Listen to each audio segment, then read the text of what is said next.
আর সৌরভ মজুমদার দিনের বেলায় যে ধূপকাঠি ধরেছে, ধূপকাঠির যে ধোঁয়া যে দিনের বেলা বোঝা যাবে না, একটা ফিজিক্সে অনার্সের স্টুডেন্টের থেকে এটা আশা করিনি, সে সেটাও বুঝতে পারিনি। সৌরভ হাত পাচ্ছে না, কি মানে বলবো। ওষুধের দরকার হলে আমার কাছে আসবেন, প্রেসক্রিপশনটা ওনার থেকে নিয়ে আনবেন। পূর্ব বর্ধমান, আজ থেকে 350 বছর আগে জেলে বউরা মাছ ধরতে গিয়ে এক শিলাখণ্ড পায়। সেই শিলাখণ্ডটিকে তারা স্বাভাবিক ভেবে শামুক থেতো করার কাজে লাগাতো। তবে শিলাখণ্ডটি কি সত্যি স্বাভাবিক ছিল? সেই শিলাখণ্ডটিকে আগুনে জ্বালানোর পরেও শিলাখণ্ডটি আস্ত কিয়া থাকল। আর স্বপ্নাদেশ পেয়ে মহারাজ দেবীর প্রাণ প্রতিষ্ঠা শিলাখণ্ডটিতে কেন করেছিলেন? বন্ধুরা, আমাদের সনাতন ধর্মতে কিন্তু এমন অনেক অজানা ইতিহাস রয়ে গেছে, যা হয়তো আজীবন অজানাই থেকে যাবে। তাই আমি শুভদীপ, একজন ট্রাভেল ব্লগার, আজকে আপনাদের জন্য নিয়ে আসলাম কিছু অজানা রহস্যময় মন্দিরের ভ্লগ। তাই ভিডিওটা স্কিপ না করে শেষ অবধি দেখবেন ভালো লাগবে। আপনারা লাইক, শেয়ার, কমেন্ট করুন। আর আমি আজকের গল্প শুরু করি। নমস্কার ফ্রম আমার প্রিয় শহর বর্ধমান।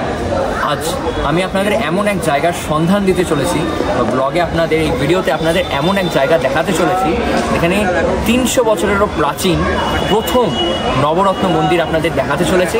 তার সাথে 1000 বছর থেকেও কিন্তু পুরানো মা সর্বমঙ্গলা বা মা অন্নপূর্ণা, যেটাকে আমরা কথায় কথায় অন্নপূর্ণা বলি, তো মা সর্বমঙ্গলার 1000 বছরেরও কিন্তু পুরানো প্রতিমা আপনাদেরকে দর্শন করাতে চলেছি। তবে আমি আজ কিন্তু এখানে একা আসিনি, আমার সাথে কিন্তু অনেক বন্ধু এসছে। প্রত্যেকজনের সাথে কিন্তু আলাপ আপনাদের আগে করিয়েছি, আগের পর্ব বলবো না। তবে ব্যারাকপুর থেকে যে বর্ধমান আমি আসলাম, যে ট্রেনের জার্নিটা, সেখানে আপনারা কিছুজনকে দেখেছেন, তাছাড়াও কিন্তু এখানে আরও অনেকজন আছে। সব কিছুই যেই ভিডিওগুলো আপনারা দেখছেন এত সুন্দর বেটার কোয়ালিটিতে আপনারা দেখছেন, সবগুলোই কিন্তু শুভ্রদীপের মোবাইলে কিন্তু ভিডিওগুলো হচ্ছে। মন্দিরে প্রস্থান করার জন্য এখানে 2টি গেট রয়েছে। অ্যাকচুয়ালিতে টোটাল 4টে গেট রয়েছে, কিন্তু তার মধ্যে থেকে কিন্তু 2টি গেট চালু থাকে। একটা হচ্ছে গেট নাম্বার 1, আরেকটা হচ্ছে গেট নাম্বার 2। সিংহদুয়ার গেট, এটা সিংহদুয়ার মানে এইটা, আর গেট, আচ্ছা এটা আদি গেট, এটা গেট নাম্বার, আরেকটা আছে ওইদিকে, আচ্ছা ওইদিকে আরেকটা নতুন আছে। আমরা এখন গেট নাম্বার 1 সিংহদুয়ার গেট দিয়ে কিন্তু ঢুকতে চলেছি। এটা হচ্ছে ধনলক্ষ্মীর গেট, আর এটা হচ্ছে গেট নাম্বার 1। আমরা এখান দিয়ে আপাতত এখন ঢুকছি।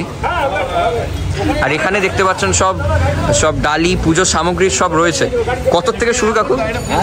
81 পুজো 101, 51, 31। আচ্ছা মানে 51 থেকে শুরু। হ্যাঁ, তো রাখাতে এমনি ফ্রি জুতো লাগায় পয়সা লাগে না। আচ্ছা, এখানে লাগায় পয়সা লাগে না। আচ্ছা সব এখানেই রয়েছে, সব ডালার দোকান, কাকুর থেকেও কিনতে পারো, এখানেই রয়েছে একদম পাশে।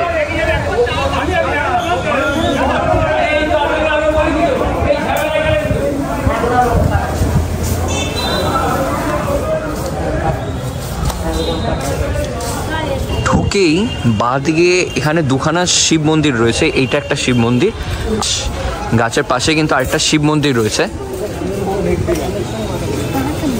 আর এই ডান দিকে দেখতে পাচ্ছেন, ডান দিকে কিন্তু নাট মন্দির রয়েছে, আর ওখানে রয়েছে হচ্ছে মা সর্বমঙ্গলার। এটাই তো মনে মেন মন্দির নাকি? ওটা হচ্ছে সর্বমঙ্গলার মেন মন্দির। সোজাও কিন্তু এইদিকে মন্দির রয়েছে। তবে আমরা প্রথমে মা সর্বমঙ্গলার দর্শন করব, তারপরেই সোজা যাব। সোজা মনে হচ্ছে শিব মন্দির রয়েছে, সবই আপনাদেরকে দেখাবো। ওখান থেকে কিন্তু আমরা এসেছিলাম, আপনাদের দেখালাম। এইটা হচ্ছে একটা নাট মন্দির, এটা একটু মানে বেশি বড়। এখানে সব দেখছেন যারা ভক্তরা দূর থেকে এসছে, সবাই কিন্তু এখানে বিশ্রাম করছে। আর এইখানে হচ্ছে মা সর্বমঙ্গলার যে মূল মন্দিরটা রয়েছে আপনাদেরকে দেখাচ্ছি। আর এই দিকে কিন্তু আরেকটি নাট মন্দির রয়েছে।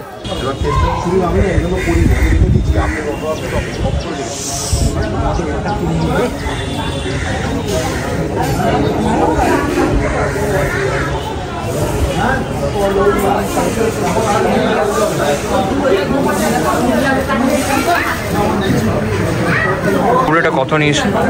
কোনটা? এটা 50 টাকা। দুজনেই পুজো দিবি? তুই পুজো দিবি না? আমি দেবো। পুজো দিচ্ছেন, এখানে গিয়ে ডালাটা দিতে হচ্ছে। এই ঠাকুর মশাই ওখানে বসে রয়েছে, ওখানে পুজো হচ্ছে।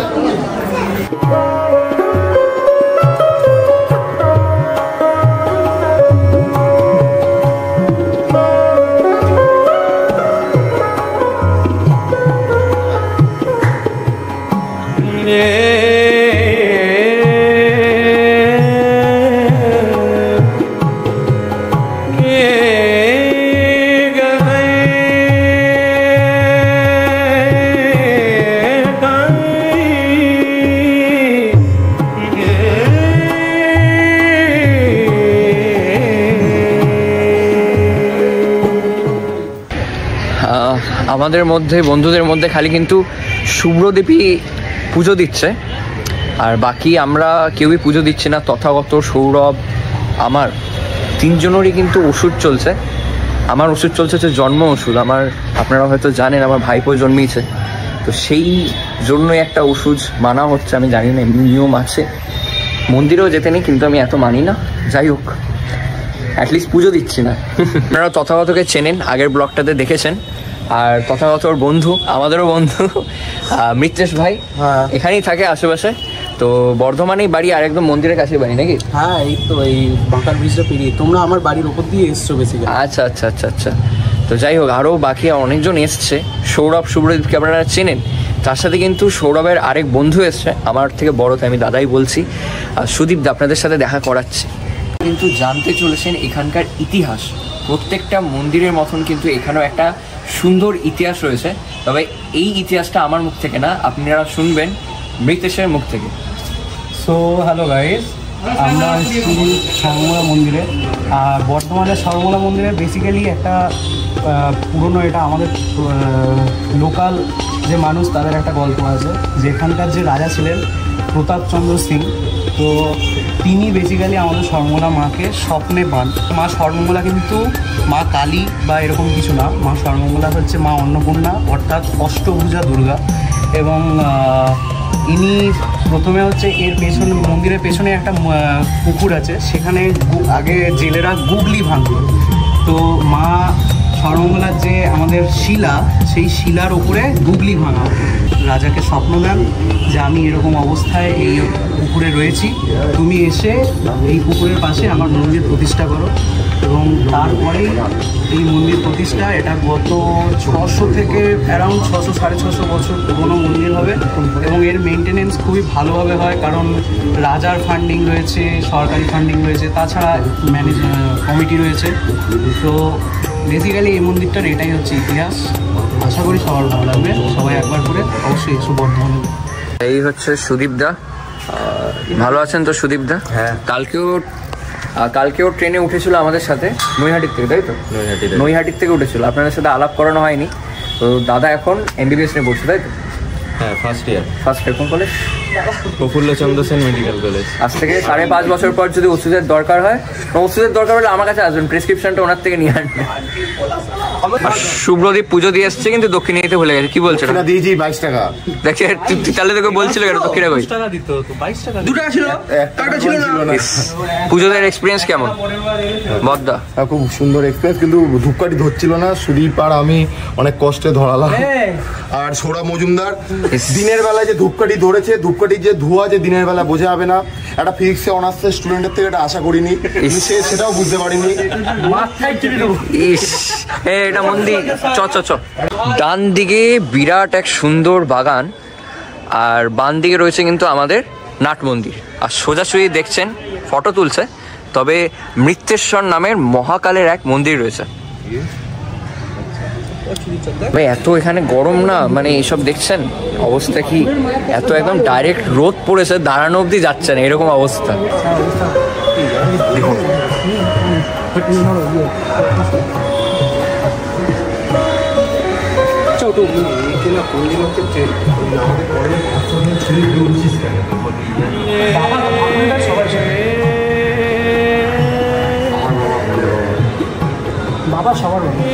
এই মহাদেবের মন্দিরটায় যেই মহাকাল যে বিরাজমান রয়েছে, সেটা হচ্ছে শ্বেত পাথরের বানানো।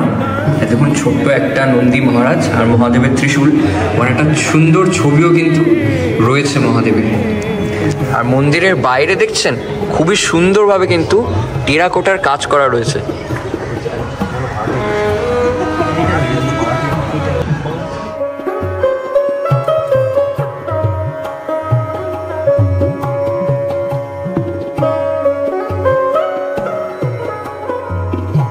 আমি এতক্ষণ ধরে কমলেশ্বরকে মৃত্যেশ্বর বলছিলাম, তবে এই পাশেরটা হচ্ছে মৃত্যেশ্বর, একটু আর কি ভুল হয়ে গেছে। যাই হোক, আপনাদেরকে এখন মৃত্যেশ্বরটা দেখাবো। তখন যেটা দেখালাম সেটা কমলেশ্বর ছিল।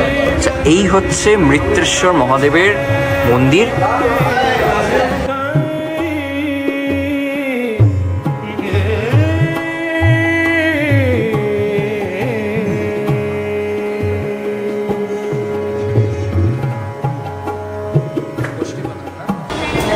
আচ্ছা, এখানে এই বলির ইয়েটা রয়েছে, এখানে কি মানে বলি ফলি হয় নাকি? বলি হয় কালী পুজোর সময় বলি।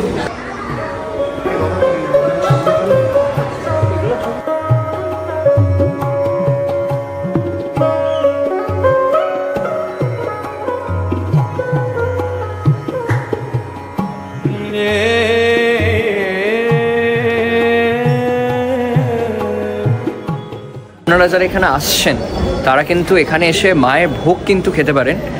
আর ভোগের যে টিকিটের দাম সেটা হচ্ছে 50 টাকা, মাথা পিছু 50 টাকা। আর যদি বাড়ি নিয়ে যেতে চান তাহলে কিন্তু 60 টাকা করে পড়বে। ভোগের টিকিট যেখান থেকে আপনারা কাটবেন বা যেখান থেকে আপনারা যে কুপনটা নেবেন সেটা হচ্ছে এই যে দেখতে পাচ্ছেন, এই যে আপনাদেরকে মন্দিরগুলো দেখালাম, মূল মন্দির এইটা, আর এটা এখানে নাটঘর, এটাও নাটঘর। আর এই যে মহাদেবের যে সব মন্দির দেখালাম তার পাশেই রয়েছে কিন্তু এমনি একটা ঘর যেখানে কিন্তু অফিস ঘর রয়েছে। আর এইখান থেকে কিন্তু আপনারা সব ভোগের কুপনগুলো কেটে নেবেন।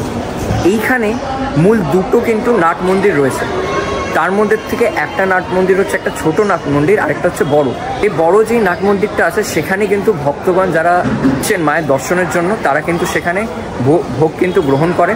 আরেকটি যে নাট মন্দিরটা রয়েছে আপনাদের দেখাচ্ছি, যে ছোট নাট মন্দিরটা, সেই নাট মন্দিরে কিন্তু যেই আরতি হচ্ছে, কেন কি সরাসরি নাট মন্দির আর তার সরাসরি কিন্তু গেট রয়েছে। মায়ের যখন আরতি হয় সব ভক্তগণ এই নাট মন্দিরে কিন্তু বসে থাকে আর মায়ের কিন্তু সুন্দর আরতি কিন্তু এখান থেকে দর্শন করে।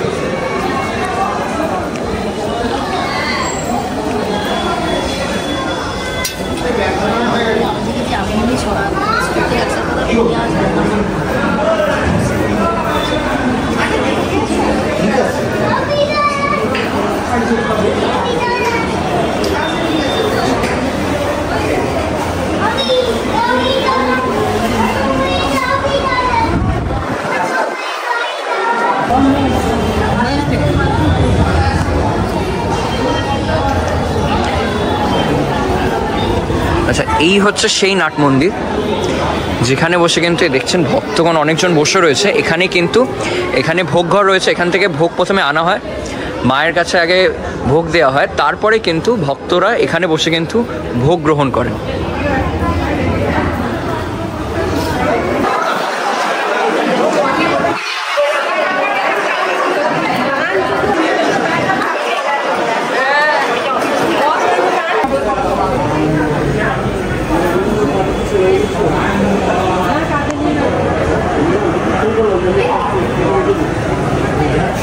এখানে যত অনুষ্ঠানের যজ্ঞ হয় বা যা কিছু হয় এখানেই করা। এটা একদম হচ্ছে যেই বড় নাট মন্দিরটা আপনাদের দেখালাম যেখানে সবাই খেতে বসেছে বা ভোগ গ্রহণ করতে বসেছে, তার একদম অপোজিটে কিন্তু উপস্থিত আছে এখানে যেই যজ্ঞাসনালয় যেটা আছে।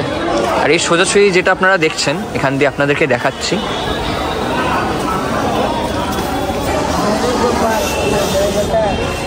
আচ্ছা এই দুটো যেই মন্দির দেখছেন এটা কিন্তু মহেশ্বরেরই মন্দির। আর সোজা যেই গেটটা রয়েছে এটাই মোস্ট প্রবাবলি 2 নম্বর গেট। আচ্ছা দেখতে হবে, আমি দেখে আপনাদেরকে বলছি। মূল এখানে কিন্তু যে মন্দির সর্বমঙ্গলার মার সেটা দেখালাম, তার সাথে ওখানে 3খানা কিন্তু মহাদেবের মন্দির ছিল। তাছাড়াও কিন্তু এখানে 2টো মন্দির রয়েছে, সেটাও কিন্তু মহেশ্বরের মন্দির। এই 2টো মন্দির যেটা রয়েছে এই 2টো মন্দিরই কিন্তু রাজা চিত্তসেন কিন্তু রাজা চিত্তসেন রায় কিন্তু মানে বর্ধমানের এককালীন রাজা, তিনি কিন্তু নিজের বউয়ের জন্য, বউয়ের উপলক্ষে কিন্তু এই 2টো মন্দির বানিয়েছিলেন। এটা হচ্ছে চন্দ্রেশ্বর মহাদেব মন্দির। রাস্তাটা দিয়ে কি বললো বাড়ি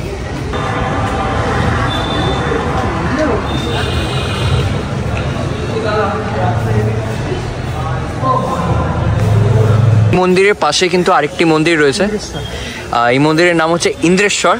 দেখতে পাচ্ছেন এটাও কিন্তু মহেশ্বরেরই এক মন্দির, সেম আর্কিটেকচারে কিন্তু বানানো 2টি মন্দির।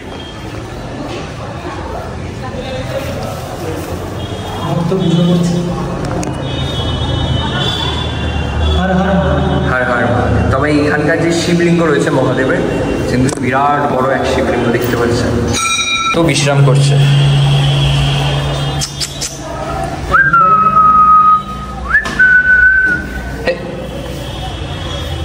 ওম নমঃ শিবায়, জয় শিব শম্ভু, জয় শঙ্কর, জয় মহারাজ, জয়। সৌরভ হাত পাচ্ছে না,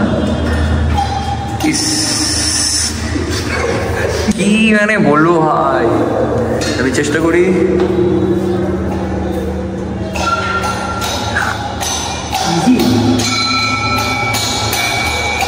ভাই ভয়ঙ্কর অবস্থা, এটা বাজানো যাচ্ছে না। সবাই তো আর কাছাকাছি বাড়ি হয় না, অনেকজন কিন্তু দূর থেকে আসেন। যারা দূর থেকে আসছেন, এমন না যে একদিনে ফিরে যেতে পারবো না, কোথায় থাকবো, মন্দির চত্বরের ভিতরে, মন্দির ক্যাম্পাসের ভিতরে কিন্তু থাকার একটা জায়গা রয়েছে। আপনাদের দেখাচ্ছি এই থাকার জায়গাটা।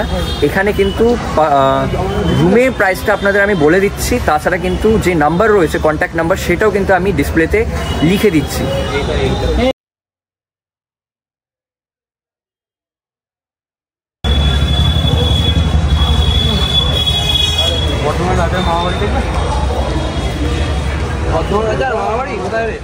আপনাদের একটা কথা বলিনি, আপনারা কিন্তু এখানে অনেকজন মায়ের দর্শনের জন্য আসবেন, তারপরে ভাবছেন যে এখানেই কিন্তু মায়ের ভোগ খাবেন। তবে এই যে কুপনটা, যেখানে আপনাদেরকে আগে দেখালাম যে অফিস থেকে আপনারা কুপনটা নিতে চলেছেন বা কাটতে চলেছেন, 10টার মধ্যে কিন্তু এই জিনিসগুলো করতে হবে। আর 12:30 থেকে 1:30 থেকে খাওয়ানো শুরু হয়। 1:30 থেকে মোটামুটি খাওয়ানো শুরু হয়। এখন 12:30 বাজে প্রায়। 12:30 থেকে কিন্তু সবাই লাইন দিয়ে বসে পড়েছে একদম, যে নাটঘরটা আপনাদের দেখালাম। তাই 10টার আগে কিন্তু কুপন কেটে নেবেন, আর 1:30 থেকে কিন্তু মোটামুটিভাবে খাওয়ানো শুরু করে দেবেন। তো পুরো ভিডিওটা দেখার পর আপনার যদি ভালো লেগে থাকে তাহলে কি করতে হবে? Like, share, subscribe. অবশ্যই এতজন মিলে বলেছে, তাহলে কিন্তু করতেই হবে, না করলে মহাদেবের আশীর্বাদ পাবেন না। ইস, কি সব বলছে। যাই হোক, আশা করছি ভালো লেগেছে। যদি ভালো লেগে থাকে তাহলে কিন্তু একটা লাইক, শেয়ার, সাবস্ক্রাইব কিন্তু করে দিতে হবে। একটা কমেন্ট করে দেবেন, হর হর মহাদেব, জয় মা অন্নপূর্ণা। আর দেখা হচ্ছে নতুন আরেকটি ভিডিওতে, নতুন সন্ধানের পথে গিয়ে। ততক্ষণের জন্য ভালো থাকবেন, সুস্থ থাকবেন, আর হ্যাঁ, প্রকৃতি মাতা কিন্তু সুস্থ রাখবেন।